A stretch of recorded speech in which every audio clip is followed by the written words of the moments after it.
अब आप लोग इसको ईमानदारी से समझिए। राज्य का संविधान से जो महत्वपूर्ण अनुच्छेद है उसको मैंने यहाँ समाहित किया है और इसी को थोड़ा सा विस्तारीकरण करके पढ़ा जाए तो अनुच्छेद से संबंधित जो सीधे सीधे प्रश्न आते हैं उसका जवाब आप दे सकते हैं। दूसरी बात, उसमें कुछ कॉन्सेप्ट ओरिएंटेड आता है तो उसके फिर मैं दूसरी क्लास में उसकी चर्चा करूंगा। लेकिन यहाँ देखिए आप, राज्य का संविधान है, ये भारत संविधान के भाग 6 से संबंधित है। इसमें राज्य की कार्यपालिका, व्यवस्थापिका और न्यायपालिका का जिक्र किया गया। अनुच्छेद 152 जिसमें राज्य को परिभाषित किया गया, राज्य को परिभाषित किया गया है कि राज्य किस प्रकार से बनेगा, उसकी सीमा क्या होगी, उसमें कितने संसाधन है, नेचुरल रिसोर्सेस क्या है, ये सारी बातों को उसमें राज्य के भीतर में यह रखा जाता है। 153 का है कि एक राज्य में एक राज्यपाल होंगे, तो राज्यपाल पद की व्यवस्था है। वह राज्यपाल एक राज्य से अधिक राज्यों का भी राज्यपाल हो सकते हैं। कभी कभी ऐसा भी हुआ कि 3-3 राज्य के राज्यपाल एक ही राज्य के राज्यपाल कार्यभार संभाल देते हैं, लेकिन उनकी वेतन भत्ता में एक ही राज्य का मिलेगा। जिस राज्य में जितना दिन वो ड्यूटी करेंगे रहेंगे उस राज्य के हिसाब से उनका वेतन में कंट्रीब्यूट की जाती है। 153 राज्यपाल पद की व्यवस्था है। ये राज्यपाल पद की व्यवस्था हो गई, एक राज्य में एक राज्यपाल होंगे। 154 राज्य की कार्यपालिका प्रधान राज्यपाल होते हैं। राज्य की संपूर्ण कार्यपालिका शक्ति राज्यपाल में निहित होती है, वो राज्य का मुखिया होते हैं। 155 राज्यपाल की नियुक्ति राष्ट्रपति करते हैं, जो केंद्रीय मंत्रिमंडल के परामर्श पर नियुक्ति करते हैं। दरअसल वास्तविकता का आलम तो यह है कि राज्यपाल की नियुक्ति में केंद्रीय गृह मंत्री की विशिष्ट भूमिका होती है। क्योंकि गृह राज्य का मामला आ जाता है, किस राज्य में किस राज्यपाल का पद कार्यकाल पूरा होने जा रहा है, तो नया राज्यपाल कौन होगा उस राज्य में, ये मुख्यतः गृह मंत्री ही भेजते हैं राष्ट्रपति को, जहां उनकी नियुक्ति होती है। तो राज्यपाल की नियुक्ति राष्ट्रपति करते हैं। 156 कहता है राज्यपाल की नियुक्ति राष्ट्रपति करें, किसके परामर्श से, केंद्रीय मंत्रिपरिषद। यदि केंद्रीय मंत्रिपरिषद परामर्श नहीं तो केंद्रीय गृह मंत्री। 156 कार्यकाल इनका 5 वर्ष का होता है, लेकिन 5 वर्ष से पहले भी इनको बुलाए जाने का प्रावधान रहा है।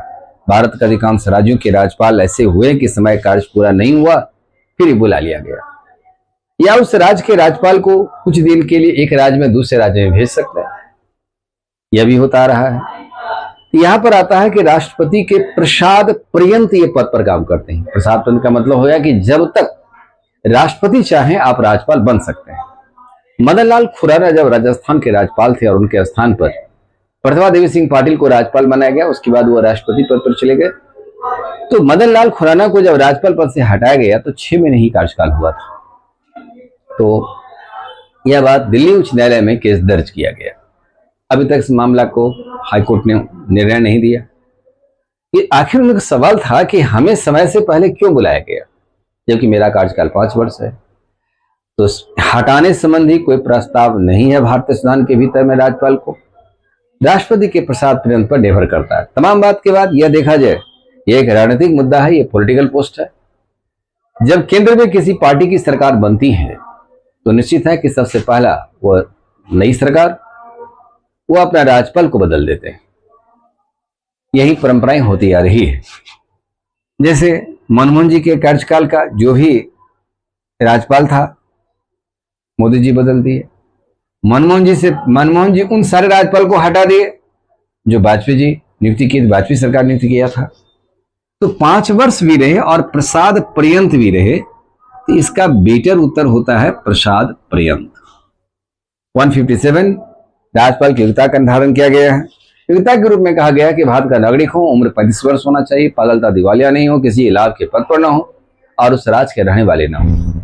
लेकिन अपवाद के रूप में कुछ राज्य के राज्यपाल ऐसे हुए जिन्हें अपवाद स्वरूप उनकी नियुक्ति की गई। से धर्मवीर सब्यसाची मुखर्जी ऐसे व्यक्ति को नियुक्ति किया गया। 158 दशा एवं उन्मुक्तियां हैं। कार्यकाल में उनका वेतन और भत्ता दिए जाते हैं। निवास स्थल के रूप में राज्यपाल भवन दिए जाते हैं। वेतन भत्ता 3.5 लाख रुपए प्रतिमाह आर्थिक सुविधा के साथ इन्हें प्रदान की जाती है। ये राज्यपाल का वेतन दशा उन्मुक्तियां की बात कही गई। 159 शपथ। ये उस राज्य के उच्च न्यायालय के मुख्य न्यायाधीश के समक्ष ये शपथ लेते हैं। इसलिए राज्यपाल को शपथ उस राज्य के उच्च न्यायालय का मुख्य न्यायाधीश दिलाते हैं। 160 कहा जाता है कि जब राज्यपाल का पद लंबे समय तक किसी भी राज्य में खाली रहे और केंद्र सरकार नियुक्ति में विलंब कर रही है और सन्निकट राज्य के राज्यपाल के प्रभाग से कार्य नहीं चल रहा है, तो इस स्थिति में यह प्रावधान बनाया गया है कि राष्ट्रपति उस राज्य के उच्च न्यायालय के मुख्य न्यायाधीश को कह सकते हैं कि आप राज्यपाल पद को दायित्व संभालें। यह स्थितियां बिहार में आया था जब बीएन सिंह बिहार के राज्यपाल थे, बीएन सिंह जो पटना उच्च न्यायालय के मुख्य न्यायाधीश थे। राज्यपाल सुंदर सिंह भंडारी यहां से चले जाते हैं और केंद्र में जाकर रिजाइन दे देते हैं। तो राज्यपाल पद पर नियुक्ति में विलंब हुई कि बिहार में राज्यपाल किसको बनाया जाए। तो राष्ट्रपति ने बीएन सिंह को कहा कि आप राज्यपाल पद के दायित्व को निर्वहन करिए। संयोगवश उनकी कार्यकाल 62 वर्ष, जो उच्च न्यायालय के मुख्य न्यायाधीश का होता है, उच्च न्यायालय के न्यायाधीश का होता है कार्यकाल, और इसी पद पर रहते हुए पूरा हो गया। पद से उन्हें हटना पड़ा था। तो यह उच्च न्यायालय का मुख्य न्यायाधीश भी विशेष स्थिति में राज्यपाल पद ग्रहण कर सकते हैं। 161 उनकी क्षमादान का चर्चा किया गया है। जो राष्ट्रपति को अनुच्छेद 72 में क्षमादान करने का अधिकार है, वहीं राज्यपाल को 161 यानी 161 के तहत क्षमादान करने का अधिकार है। जब न्यायालय अंतिम निर्णय सुना देती है किसी व्यक्ति को, तो उस राज्य की कार्यपालिका के संबंध में यदि वो अभियुक्त है तो राज्यपाल को क्षमादान करने का अधिकार है। सिर्फ ध्यान रखेंगे कि रक्षा और दूसरा फांसी की सजा पर राज्यपाल को हस्तक्षेप करने का कोई अधिकार नहीं है। यह अधिकार केंद्र में राष्ट्रपति को प्राप्त है।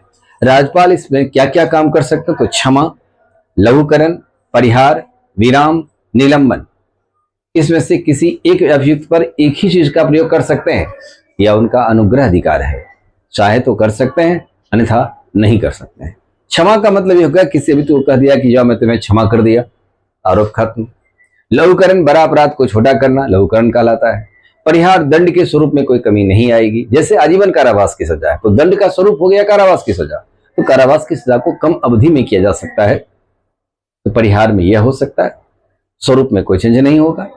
अब आजीवन कारावास को 10 वर्ष की कारावास, 3 वर्ष की कारावास, 6 महीने की कारावास, नहीं, कारावास के जाओ कारावास में ही रखा जाएगा, ये परिहार कहलाएगा। विराम, जब देश की भविष्य के सवाल यदि अभियुक्त के साथ होता है और उन्हें जेल जाने के लिए न्यायालय कहती है, तो ऐसी स्थिति में राज्यपाल को अधिकार है देश की भविष्य की स्थिति को देखते हुए यह कुछ समय के लिए रोक सकते हैं। यह होता है विराम। विराम का मतलब कुछ समय रुकना, फिर से संचालित होना। जैसे कोई महिलाएं गर्भवती हैं और उस स्थिति में यदि वो जेल जारी की स्थिति में नहीं है, तो यहां पर राज्यपाल को यह विराम जारी करने का अधिकार है कि बच्चे की क्या दोष है। जब महिला समान अवस्था में आएगी तब फिर वो जेल जा सकती है। निलंबन, गवाह और साक्ष्य के आधार पर न्यायालय अपना अंतिम जजमेंट देता है।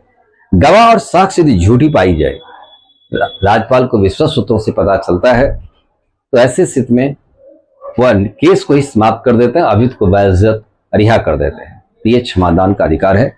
लेकिन फांसी की सजा और सैन्य मामले में, सैन्य कोर्ट के मामले में भी किसी प्रकार का हस्तक्षेप करने का अधिकार राज्यपाल को नहीं है, क्योंकि यह राष्ट्रपति को अधिकार बनता है।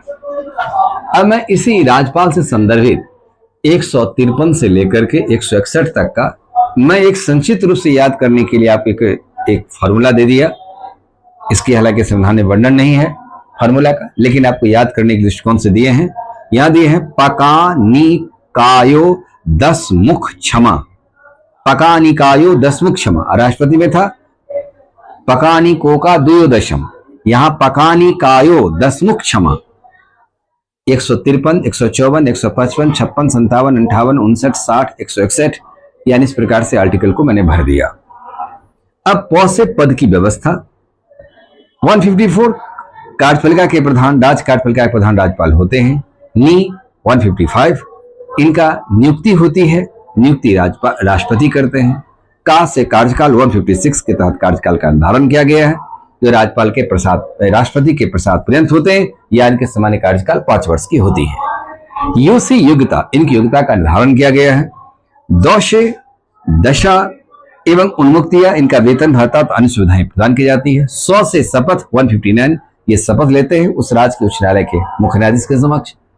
मुख यानी यदि राज्यपाल की पद लंबे समय तक किसी राज्य में खाली रहता है तो राष्ट्रपति को अधिकार है कि उस राज्य के उच्च न्यायालय के मुख्य न्यायाधीश को राज्यपाल पद पर नियुक्ति करने को कह सकते हैं। मुख्य मतलब मुख्य न्यायाधीश। क्षमा 161 के तहत ये क्षमादान करने का अधिकार राज्यपाल को प्राप्त है, जिसमें क्षमा, लघुकरण, परिहार, विराम, निलंबन कर सकते हैं। पकानी कायो 10 मुख क्षमा, इसको आप सीरीज में ऐसे प्रैक्टिस करेंगे तो ये भी आर्टिकल्स आपके राष्ट्रपति की तरह ही आपका स्मरण में रहेगा। अब यहाँ पर कुछ आर्टिकल्स और है इसको आप ऐसे आप समझते चलिए, इसको में से हटाए। अब यहाँ पर इसको समझा जाए।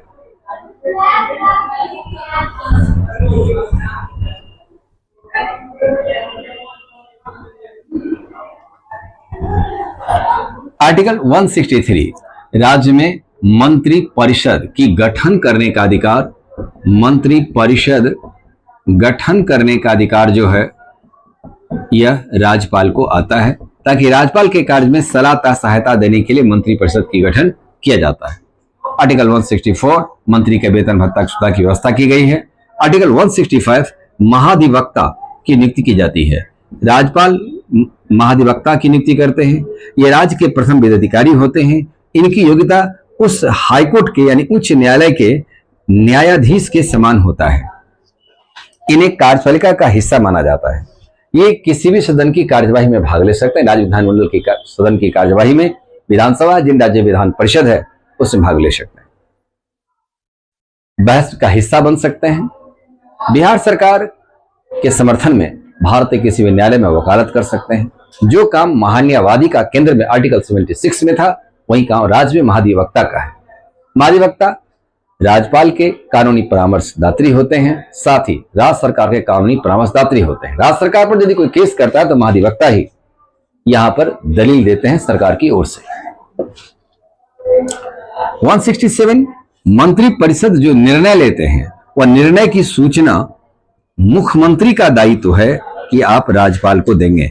इसलिए मुख्यमंत्री का दायित्व है राज्यपाल को देंगे। और राज्यपाल को क्या सूचना दिया गया है मुख्यमंत्री के द्वारा, यह प्रकाशित आम जनता को सुनने का समझने का अधिकार नहीं है। यह गोपनीय रखा जाता है, क्योंकि ये सभी के सभी राज्यपाल हों या मंत्री हों या मुख्यमंत्री हों, सभी संविधान में गोपनीयता की शपथ भी लिए रहते हैं। गोपनीयता का उल्लंघन नहीं होना चाहिए। तो मंत्रिपरिषद जो भी निर्णय लेती है, यह सूचना मुख्यमंत्री का दायित्व है कि राज्यपाल को देकर राज्य की व्यवस्था के संदर्भ में रूबरू कराएं। अब है विधानमंडल एक्ट 168। 168 विधानमंडल की व्यवस्था कही गई है। विधानमंडल जो होते हैं भारत में 6 राज्य में, ये इसके 3 अंग होते हैं। एक होते हैं राज्यपाल, दूसरा होते हैं विधानसभा और तीसरा होते हैं विधान परिषद। ये 3 अंग हैं। ये भारत के 6 राज्य में ही है ये। और ये 6 राज्य हैं इस प्रकार से। एक आ जाते हैं उत्तर प्रदेश। उत्तर प्रदेश में 99 सदस्यीय विधान परिषद है। दूसरा राज्य आ जाते हैं महाराष्ट्र। महाराष्ट्र में 78 है। बिहार 75। कर्नाटक, बिहार और कर्नाटक दोनों की सदस्य संख्या समान है, 75। आंध्र प्रदेश में इसकी सदस्य संख्या है 50। और छठा है तेलंगाना। तेलंगाना में 40 सदस्य है। जम्मू कश्मीर में 36 सदस्य था, लेकिन जब से जम्मू कश्मीर केंद्र शासित प्रदेश बन गया तो केंद्र शासित प्रदेश से विधान परिषद नहीं होती। इस प्रकार से भारत के 6 राज्य में विधानमंडल के 3 अंग हैं। शेष जो राज्य है उसमें विधानमंडल के 2 ही अंग है, राज्यपाल और विधानसभा। विधान परिषद उस राज्य में नहीं होते। तो भारत के 22 राज्यों में यह 2 अंग की व्यवस्था है और भारत के 6 राज्य में यह विधानमंडल के 3 अंग होते हैं। विधानसभा विधान परिषद से 6 राज्यों से जब पारित होता है तो राज्यपाल के पास जाता है। यही व्यवस्था है। आर्टिकल 79 में संसद की गठन की गई है केंद्र में। तो संसद के वहां 3 अंग होते हैं, राष्ट्रपति, लोकसभा, राज्यसभा। यह व्यवस्था विधान परिषद का, विधानमंडल की व्यवस्था की गई है। यदि कोई राज्य में विधानमंडल नहीं है, विधान परिषद नहीं है, उस राज्य में विधान परिषद की गठन और सृजन की बात आर्टिकल 169 में कही गई है।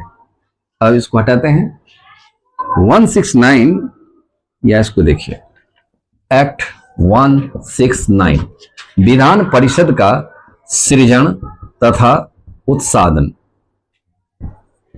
उत्सादन का मतलब भंग करना, सृजन मतलब बनाना। तो जिस राज्य में विधान परिषद नहीं है, यानी 6 राज्य को छोड़ दीजिए, भारत का कोई 22 राज्य अपने राज्य विधान परिषद को बनाना चाहती है, तो उस राज्य के विधानसभा से सबसे पहले यह प्रस्ताव पारित होगा। पास होने के बाद यह राज्यपाल के पास जाएगा, गवर्नर के पास, और गवर्नर क्या करते हैं, इस विधेयक को भेज देते, केंद्र का मामला है तो राष्ट्रपति के पास भेज देते हैं, प्रेसिडेंट के पास, यानी राष्ट्रपति के पास इसको भेज दिया। अब राष्ट्रपति इसको क्या करते हैं, सदन में संदेश भेजने का अधिकार है उनको, ये संसद के पास भेजते हैं। तो संसद के दोनों सदन से विधेयक गुजरेगी, यानी लोकसभा से भी गुजरेगी और राज्यसभा से भी गुजरेगी। लोकसभा और राज्यसभा साधारण बहुमत से विधेयक को पास करेगी, यानी साधारण बहुमत का मतलब 50% + 1, ये भी 50% + 1 वोट से पास करेगी। तब मामला चला जाएगा फिर राष्ट्रपति के पास। तो राष्ट्रपति उस विधेयक को स्वीकृति दे देते हैं, तो विधेयक चला जाएगा गवर्नर के माध्यम से उस राज्य में।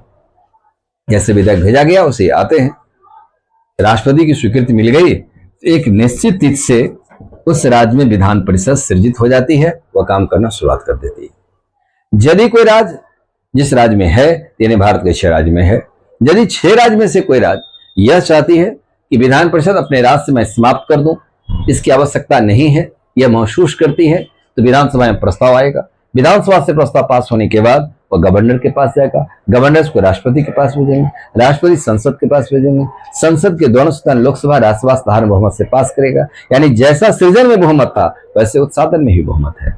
पास करने के बाद राष्ट्रपति के पास जाएगा, राष्ट्रपति की स्वीकृति उपरांत गवर्नर के पास जाएगा, एक निश्चित तिथि से उस राज्य में विधान परिषद समाप्त हो जाती है। तो जिस प्रकार से सृजन होता है उसी तरीका से संवैधानिक रीति में उसका उत्सादन भी होता है। भारत संविधान के अनुच्छेद 169 के भीतर यह प्रोविजन की चर्चा है। बात क्लियर? अब जैसे केंद्र में इस सदन का नाम सब आप जानते थे, वैसे ही इसका भी नाम यहां पर भी जाना जाता है।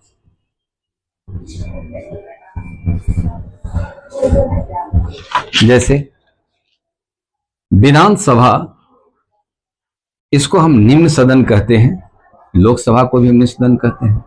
इसको हम अपोजिट क्या कहेंगे, विधान परिषद को उच्च सदन। यह हो गया प्रथम सदन, यह हो जाएगा द्वितीय सदन, यह हो जाता है अस्थाई सदन, क्योंकि इसके कार्यकाल 5 वर्ष होती है। जिस दिन से सृजित हुआ उसी तिथि को फिर ये 5 वर्ष पूरी जाएगी तो रिजॉल्व हो जाएगी। इसमें विधान परिषद एक अस्थाई सदन होती है। ये अस्थाई सदन है क्योंकि सदन का कार्यकाल का जिक्र नहीं है, इसके सदस्य की कार्यकाल का जिक्र है। जैसे राज्यसभा की होती है, 1/3 सदस्य प्रत्येक 2 वर्ष पर सेवानिवृत्त होते हैं, पुनः उसका नवीन स्थान नए सदस्य ग्रहण करते हैं। इस प्रकार से जैसे केंद्र में देखे थे, इसी प्रकार से यहां भी गठन होता है। आर्टिकल 170 के तहत विधानसभा की गठन किया गया। विधानसभा किसी भी राज्य में 500 अधिकतम सदस्य हो सकता है। 500 से अधिक यदि किसी राज्य की विधानसभा सदस्य संख्या हो जाएगी तो उस राज्य का विभाजन होना भी लाजमी है, विभाजन होना चाहिए। न्यूनतम सदस्य जब अधिकतम सदस्य का तय है तो न्यूनतम सदस्य इसका 60 निर्धारित किया गया है। यदि 60 से कम में भी विधानसभा गठन होगा तो भारतीय संविधान कहती है कि यहां पर विशेष राज्य की दर्जा देकर आर्टिकल 371 के भीतर में उसे लाया जाएगा और 60 से कम में भी गठन हो सकता है। जैसे सिक्किम, गोवा 60 से कम है तो विधानसभा गठन ऐसे हो सकता है। विधान परिषद का जो संरचना है, विधान परिषद की जो संरचना है, यह एक्ट 170 के तहत 171 के तहत विधान परिषद की संरचना है। तो विधान परिषद संरचना, इसमें से कहां कहां सदस्य आते हैं ये संरचना के भीतर रखा जाता है। अब संरचना आएगा एक तिहाई सदस्य उस राज्य के विधानसभा सदस्य द्वारा निर्वाचित किए जाते हैं। जितना सदस्य होगा इसमें उसका एक तिहाई सदस्य विधानसभा निर्वाचित करती है। फिर एक तिहाई सदस्य उस राज्य के स्थानीय संस्था निर्वाचित करती है। स्थानीय संस्था में ग्राम पंचायत, नगर पालिका, ग्राम पंचायत के तीनों स्तर के प्रतिनिधि। सरपंच को भाग लेने का अधिकार नहीं था, बिहार सरकार ने सरपंच को भाग लेने का भी अधिकार दे दिया। इस प्रकार से 1/3 सदस्य स्थानीय निकाय, स्थानीय संस्था द्वारा निर्वाचित होते हैं। 1/12 सदस्य माध्यमिक शिक्षक निर्वाचन क्षेत्र से ये निर्वाचित होते हैं। 1/12 सदस्य स्नातक निर्वाचन क्षेत्र से निर्वाचित होते हैं। यही एक सदन है जहां एक स्नातक को निर्वाचित करता है। 1/6 सदस्य राज्यपाल द्वारा मनोनीत होते हैं। तो राज्यपाल मनोनीत करेंगे, जैसे केंद्र में राष्ट्रपति राज्यसभा सदस्यों को मनोनीत करते हैं 12 सदस्य को, या 1/6 सदस्य को मनोनीत करेंगे। या मनोनीत करने वाले क्षेत्र होते हैं साहित्य, विज्ञान, कला, सहकारिता के क्षेत्र में ख्याति लब्ध व्यक्ति होते हैं। फर्क सिर्फ केंद्र और राज्य के बीच में अंतर यह है कि केंद्र में खेल के क्षेत्र को भी प्रतिनिधित्व करने की बात कही गई है, लेकिन राज्य में, जिन राज्यों में विधान परिषद है अभी तक, उसमें खेल का प्रोविजन नहीं है। ये विधान परिषद का सृजन, उत्साधन और वो आर्टिकल 171 जिसमें विधान परिषद की संरचना का जिक्र किया गया। आगे बढ़ते हैं।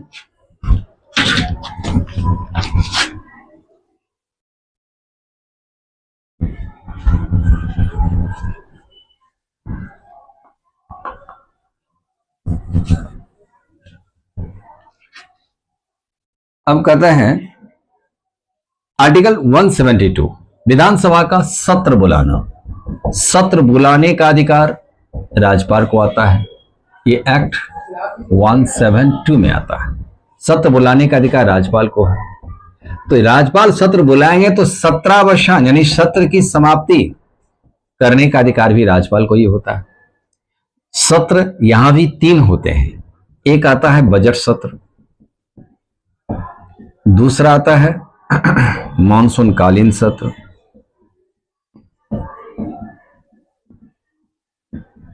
और तीसरा आता है शीतकालीन सत्र।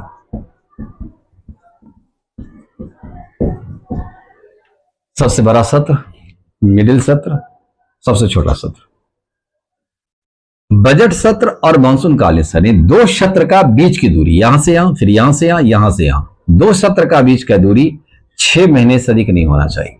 यदि 6 महीने से अधिक 2 सत्र का बीच का दूरी हो जाता है तो ऐसी स्थिति में यह प्रावधान है कि राज्यपाल विधानसभा को डिसॉल्व कर सकते हैं, इसलिए सत्रावसान कर सकते हैं।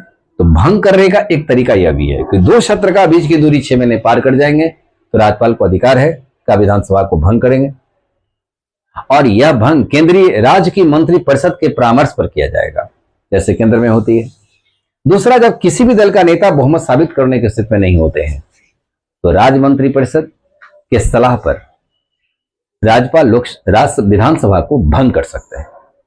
तीसरा कंडीशन यह भी होता है भंग करने का कि जब किसी भी दल का नेता बहुमत साबित करने की स्थिति में नहीं है तो वहां एक राज्यपाल शासन का विकल्प आता है, राष्ट्रपति शासन का विकल्प आता है। तो केंद्र में राष्ट्रपति से आधार पर केंद्रीय मंत्रिपरिषद के परामर्श पर उस राज्य में राष्ट्रपति शासन पहल होती है। तो राष्ट्रपति शासन में संपूर्ण दायित्व तो राज्य प्रशासन का राष्ट्रपति के प्रतिनिधि के रूप में राज्यपाल दायित्व संभालते। 176 कहता है कि अभिभाषण नवनिर्वाचित लोक विधानसभा, 176 कहता है नवनिर्वाचित विधानसभा के प्रथम सत्र में, विधानसभा के प्रथम सत्र में, वर्ष के प्रथम सत्र में, 2 कंडीशन में, प्रथम सत्र में, वर्ष के प्रथम सत्र में राज्यपाल अभिभाषण देते हैं। राज्यपाल अभिभाषण देते हैं। अभिभाषण का आशय होता है सरकार की 1 वर्ष की योजना। सरकार जो अभिभाषण देती है वह सरकार की 1 वर्ष की योजना से संबंधित होता है, वह उसको प्रकाशित करेगा। तो यह व्यवस्था इस अभिभाषण के बारे में होता है। आर्टिकल 200 यह कहता है कि जब विधानसभा और जिन राज्य विधान परिषद है, यदि वह विधेयक को पारित कर देता है तो विधेयक पारित कर देगा जब विधानसभा और जिस राज्य में विधान परिषद है, दोनों सदन से जब विधेयक पास होगा, अंतिम रूप से राज्यपाल के पास जाएगा। तो राज्यपाल उस विधेयक को या तो क्या क्या कर सकते हैं, नंबर 1 स्वीकृति कर देंगे तो विधेयक कानून का रूप धारण कर लेगा। दूसरा यह कर सकते हैं, पुनर्विचार के लिए लौटा सकते हैं। तो पुनर्विचार के लिए जब लौटाएंगे तो दूसरी बार सदन जिस रूप में विचार करके भेजेगी, राज्यपाल को बाध्य होकर स्वीकार करना पड़ेगा। यही व्यवस्था अभी फिलहाल चर्चा में है, जो राष्ट्रपति द्रौपदी मुर्मू ने सुप्रीम कोर्ट से यह पूछा है कि राज्यपाल को जो आप समय बांध रहे हैं वह कहां तक सही है। क्या सुप्रीम कोर्ट को अधिकार है कि राज्यपाल को 30 दिन के भीतर स्वीकार करना चाहिए? यदि वह केंद्र को भेजते हैं आर्टिकल 201 के तहत, तो क्या राष्ट्रपति को कितना दिनों के भीतर सुझाव करने का, सलाह देने का अधिकार, सुप्रीम कोर्ट को तय करने का अधिकार है? इस तमाम मुद्दे सुप्रीम कोर्ट में फिर से व्याख्या का मूलक आधार बनेगा। ये 201 में राज्यपाल भेजते हैं राष्ट्रपति से, राष्ट्रपति के पास, तो राष्ट्रपति उस विधेयक को कितना दिन के भीतर स्वीकार करेंगे इसकी चर्चा नहीं है। नियम यह है कि आप केंद्रीय मंत्रिपरिषद से परामर्श लेंगे, परामर्श के बाद या जो भी रुझान होता है वह राज्य को भेजा जाता है। आर्टिकल 210 कहता है सदन का कार्य हिंदी में होगा या अंग्रेजी में होगा। यदि कोई सदस्य हिंदी अंग्रेजी नहीं जानता है तो सदन में पीठासीन पदाधिकारी की अनुमति से अपनी मातृभाषा में बोलने का भी अधिकार रखता है। इस प्रकार 210 में है। आर्टिकल 211 कहता है कि किसी भी न्यायाधीश की चरित्र की चर्चा राज्य विधानमंडल में नहीं होगी। इसकी चरित्र की चर्चा यदि होगी तो वह सिर्फ और सिर्फ संसद में हो सकती है। तो न्यायाधीश की चरित्र की चर्चा राज्य विधानमंडल के पटल पर नहीं की जाती है। ये 211 का प्रोविजन है। अब कहता है 213, जब सदन, इसमें सीधा सीधा 213 में याद रखिए कि यह 213 कहता है राज्यपाल का अध्यादेश, ऑर्डिनेंस।